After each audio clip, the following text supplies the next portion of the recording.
আসসালামু আলাইকুম ওয়া রাহমাতুল্লাহি ওয়া বারাকাতুহু। আজকে আমরা এই ভিডিওতে আলোচনা করব 31st নাইট। এই বিষয়ে ইসলাম কি বলে, এটা পালন করা যাবে কিনা, এই দিনের ইতিহাস কি, এবং এই দিনে আল্লাহ তাআলা আমাদেরকে বিশেষভাবে কি মেসেজ দিয়েছেন। হযরতে আলী রাদিয়াল্লাহু তাআলা আনহু, ওমর রাদিয়াল্লাহু তাআলা আনহু সহ অন্যান্য সাহাবাদের বক্তব্য কি ছিল, এই বিষয়গুলো নিয়ে আজকে আমরা দলিল ভিত্তিক আলোচনা করব এই ভিডিওতে ইনশাআল্লাহ। আলোচনা বুঝতে শেষ পর্যন্ত না শুনলে কিন্তু আপনি কিছু বুঝতে পারবেন না। 31 ডিসেম্বর এটা খ্রিস্টীয় বর্ষের সর্বশেষ দিন। একটি বছরের সমাপ্তি এবং আরেকটি বছরের সূচনা লগ্ন। ঠিক এই সময়ে একজন মুমিন বান্দার অনুভূতি কি হওয়া দরকার, এটা হয়তো আপনাদের সবার কাছে স্পষ্ট। আমি এই বছরটা, গত বছরটা কিভাবে ব্যয় করলাম, আমি কি কি ভালো কাজ করতে পারলাম, আমি কি কি খারাপ কাজ করলাম, এটা আমাদের চিন্তার বিষয়। কিন্তু আমরা এই দিকে কোনো ভ্রুক্ষেপই করি না, কোনোভাবেই চিন্তা করি না। একজন মুমিনের দায়িত্ব এই বিষয়গুলো নিয়ে চিন্তা করা।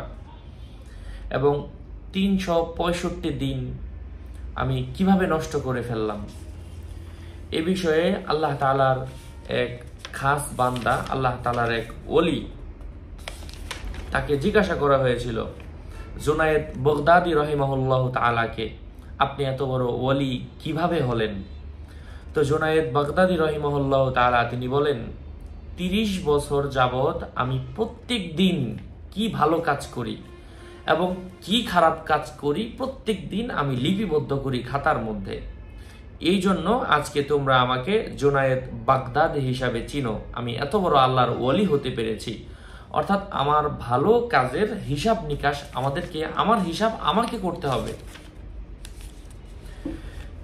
এই দিনে আল্লাহ তাআলা আমাদেরকে কি উদ্দেশ্য করেছেন, কি বলেছেন, এই বিষয়গুলো নিয়েও আজকে আমরা এখানে শর্টকাটে জানবো।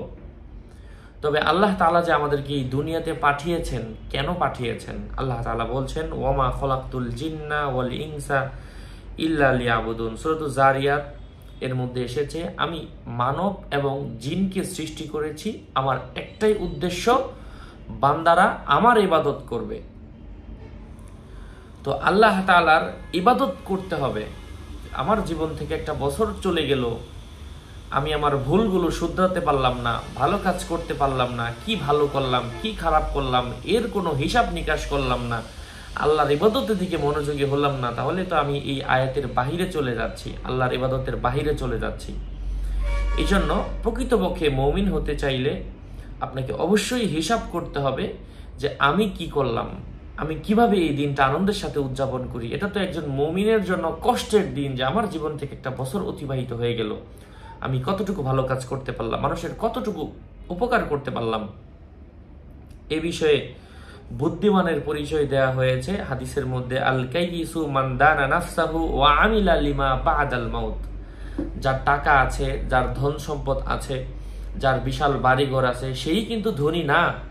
হাদিসের মধ্যে বলা হয়েছে প্রকৃতপক্ষে ধনী হচ্ছে ওই ব্যক্তি আমিলা লিমা বাদাল মাউত, মৃত্যুর পরের জন্য, পরকালের জন্য যে আমল করে, সেই হচ্ছে প্রকৃতপক্ষে ধনী। এই জন্য সম্মানিত পেয়ারা হাজিরিন, আমরা আমাদের আমলগুলো পরকালের জন্য করব এবং আমি দুনিয়াতে কি রেখে যাচ্ছি আল্লাহ তাআলা আমাদেরকে বোঝার তৌফিক দান করুন। এবং হযরত ওমর রাদিয়াল্লাহু তাআলা আনহু এ বিষয়ে একটা হাদিস উল্লেখ করেছেন, মুস্তাদরাকে হাকিমের মধ্যে এসেছে, হাসিবু আনফুসাকুম ক্বাবলা আন তুহাসিবু ওয়াজিনু ক্বাবলা আন তুজানু। হযরত ওমর রাদিয়াল্লাহু তাআলা আনহুর এই হাদিসটা আমাদের জন্য অনেক উপকারে আসতেছে, আরো আসবে। হযরত ওমর রাদিয়াল্লাহু তাআলা আনহু তিনি বলেন, হাসিবু আনফুসাকুম, প্রকৃতপক্ষে বুদ্ধিমান ওই ব্যক্তি যে নিজের হিসাব করে, ক্বাবলা আন তুহাসাবু, তোমাদের হিসাব করার পূর্বে। অর্থাৎ আমি আমার নিজের ভালো এবং খারাপ কাজের হিসাব নিজেই করি, আল্লাহ আমাকে হিসাব করার পূর্বে। যদি আপনি হিসাব করে বের করতে পারেন আপনি কতটা ভালো কাজ করেছেন, কতটুকু খারাপ কাজ করেছেন, তো তখনই আপনি ভালো মানুষের কাতারে চলে আসবেন। আপনার জীবন থেকে খারাপ কাজগুলো বের হয়ে যাবে, ভালো মানুষের কাতারে আপনি চলে আসবেন। এবার তো ওমর রাদিয়াল্লাহু আনহু তিনি আরো বলেন, ওয়াজিনু ক্বাবলা আন তুজানু, তুমি তোমাদের আমলকে মাপো, তোমাদের নিজের আমলকে মাপো, তোমাদের আমলকে মাপার পূর্বে। এই জন্য আমাদের নিজেদের হিসাব নিকাশ প্রথমে আমাদেরকে নিজেদেরকে করতে হবে। আল্লাহ তাআলা পবিত্র কালামুল্লাহ মাজিদের মধ্যে আমাদেরকে ইরশাদ করছেন, ওয়ামান ইয়ামাল মিসকালা যাররাতিন খায়রান ইয়ারাহ ওয়ামান ইয়ামাল মিসকালা যাররাতিন শাররান ইয়ারাহ, যে ভালো কাজ করবে এই ভালো কাজের প্রতিদান তার আমলনামায় থাকবে, এবং কেউ যদি কণা পরিমাণ খারাপ কাজও করে এর প্রতিদান আল্লাহ তাআলা তার আমলনামার মধ্যে লিপিবদ্ধ করে দিবেন। এই জন্য আমাদেরকে অবশ্যই অবশ্যই ভালো কাজ করতে হবে, আমরা সেটা পরকালে পাব। আমরা আমাদের নিজেদের আমলের হিসাব করি। আল্লাহ তাআলা আমাদেরকে কি বলছেন, ইকতারাবা লিন-নাসি হিসাবুহুম ওয়া হুম ফি গাফলাতিন মুরিদুন। আল্লাহ তাআলা আমাদেরকে উদ্দেশ্য করে বলছেন সূরাতুল আম্বিয়ার মধ্যে, মানুষের জন্য তাদের হিসাব নিকাশের সময় চলে এসেছে, কিন্তু আমরা চোখ বন্ধ করে দেখতে পাচ্ছি যে আমরা নতুন একটা বছর শেষ করে নতুন দিবসে উদযাপিত হচ্ছে, আমরা নতুন দিবসে পা রাখছি। কিন্তু আল্লাহ তাআলা আমাদেরকে বলছেন মানুষের জন্য হিসাব নিকাশের সময় কাছাকাছি, কিন্তু আমরা দেখছি আমাদের জন্য নতুন বছর কাছাকাছি। আর আল্লাহ তাআলা তিনি জানেন, আলিমুল গায়েব, তিনি বলে দিয়েছেন, আর মানুষ সবাই গফলাতিন মুরিদুন, তারা বিমুখ হয়ে আছে, উদাসীন হয়ে আছে। এই জন্য আমাদের নিজেদের হিসাব নিকাশের সময় এখনই।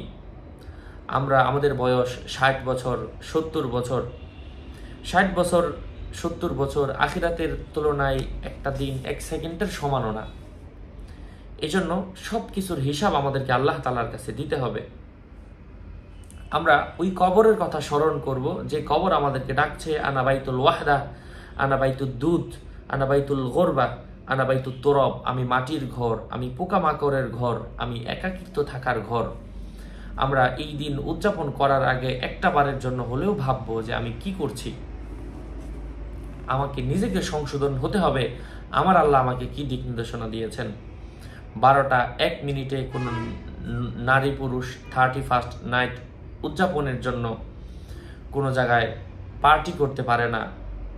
আমার কাছে আফসোস লাগে, মানুষগুলো কিভাবে লক্ষ লক্ষ টাকা বিভিন্ন হোটেলের মধ্যে, বিভিন্ন রেস্তোরাঁর মধ্যে, বিভিন্ন বাড়ির ছাদে উড়িয়ে উড়িয়ে ফুরিয়ে ফুরিয়ে নষ্ট করে দিচ্ছে। আমাদেরকে মনে রাখতে হবে, বাংলাদেশের মধ্যে যখন সর্বপ্রথম 2000 সালে 31st নাইট উদযাপন করা হলো, ঢাকা বিশ্ববিদ্যালয়ের বিভিন্ন অঙ্গনে বিভিন্ন ধরনের গান, বাদ্য, উল্লাস আয়োজন করা হয়। তো সেই 2000 সনের মধ্যে এক ধরনের অপকর্ম ঘটে যায়। তখন থেকে কিন্তু বিভিন্ন দেশের মধ্যে এই দিবস উদযাপনের জন্য মারাত্মক হুঁশিয়ারি এবং নিষেধাজ্ঞা দেয়া হয়েছে। যাই হোক, আল্লাহ তাআলা আমাদেরকে কুরআনুল কারীমের মধ্যে আরো উদ্দেশ্য করে বলছেন, আইয়ুহান নাস ইত্তাকু রাব্বাকুম ইন্না জালজালাতিস সাআতি লাশাইউন আযীম লাশাইউন আযীম ইয়াওমা তারাউনাহা তাযহালু কুল্লু মুরদিআতিন আম্মা আরদাআত ওয়া তাদউ কুল্লু যাতি হামলিন হামলাহা ওয়া তারান নাসা সুকারা ওয়া মা হুম বিসুকারা ওয়ালাকিন্না আযাবাল্লাহি শাদীদ। এই আয়াতের অর্থ হচ্ছে, আল্লাহ তাআলা আমাদেরকে একের পর এক বিপদ দিয়ে, একের পর এক ধরনের ভাইরাস দিয়ে, একের পর এক ধরনের ভূমিকম্প দিয়ে, একের পর একটা আযাব দিয়ে আমাদেরকে কিন্তু সতর্ক করেন, সাবধান করেন, কিন্তু আমরা কোনোভাবেই সাবধান হই না।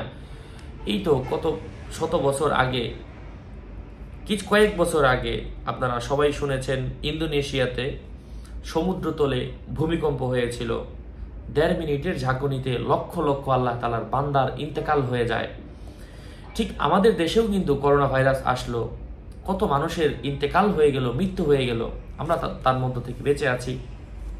যাই হোক, এই আয়াতের অর্থ, কিয়ামত আসবে অনেক নিকটে, কিন্তু আমরা আল্লাহ তাআলার ধাক্কা সামাল দিতে পারবো না, কোনোভাবেই না। মানুষ তো খুবই দুর্বলভাবে আল্লাহ তাআলার সৃষ্টি করেছে, এটা তো আল্লাহ তাআলার সৃষ্টি।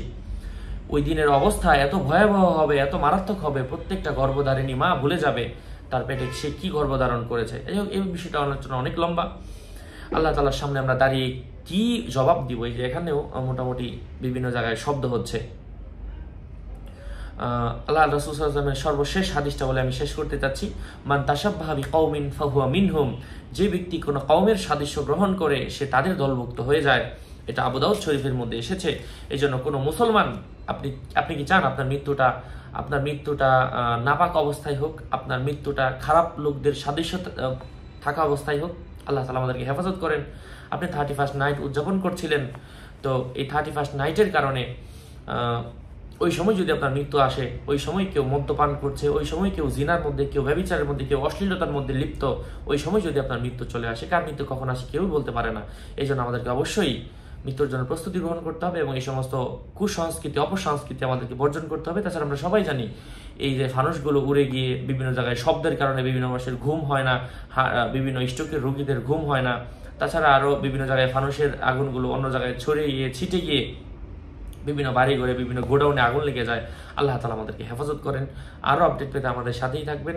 সুস্থ থাকবেন, ভালো থাকবেন। আমাদের চ্যানেলটি সাবস্ক্রাইব করতে ভুলবেন না এবং এই বাণীটা প্রত্যেকটা মুমিন নরনারীর কাছে যারা শুনেছেন শেয়ার করে দেবেন। এটা আপনার ইমানি দায়িত্ব, আমার ইমানি দায়িত্ব ছিল সবার কাছে জানিয়ে দেওয়া। আমি জানি আমার দায়িত্ব থেকে মুক্ত হয়েছি। আপনার দায়িত্ব শেয়ার করবেন, সাবস্ক্রাইব করবেন, বন্ধুদের কাছেও এই ভিডিওটা শেয়ার করে দেবেন। আল্লাহ তাআলা আমলের তৌফিক দান করেন। ওয়াসসালামু আলাইকুম ওয়া রাহমাতুল্লাহি ওয়া বারাকাতুহু।